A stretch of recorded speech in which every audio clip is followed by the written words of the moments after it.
নবী সাল্লাল্লাহু আলাইহি ওয়াসাল্লাম বলেছেন, কাফা বিল মারই কাযিবান ওয়া হুয়া ইয়াকুলু কুল্লামা সামিআ।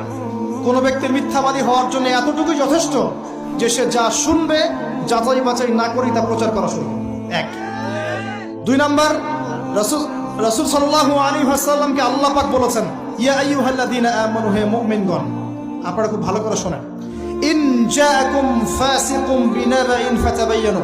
কোন ফাসিক, পাপাচারী কোন ফাসিক যদি কোনো সংবাদ নিয়ে আসে, সেটা বিশ্বাস করার আগে অবশ্যই যাচাই বাছাই করে নিন, না হলে আন তুসিবু কওমান বিজাহালা ওয়া তুসবিহু আলা মা ফাআলতুম নাদিমিন।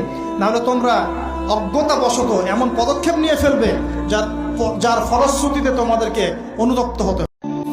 নবী সাল্লাল্লাহু আলাইহি ওয়াসাল্লাম বলেছেন, কাফা বিল মারই কাযিবান ওয়া হুয়া ইয়াকুলু কুল্লামা সামিআ। কোন ব্যক্তির মিথ্যাবাদী হওয়ার জন্য এতটুকুই যথেষ্ট যে সে যা শুনবে যাচাই বাছাই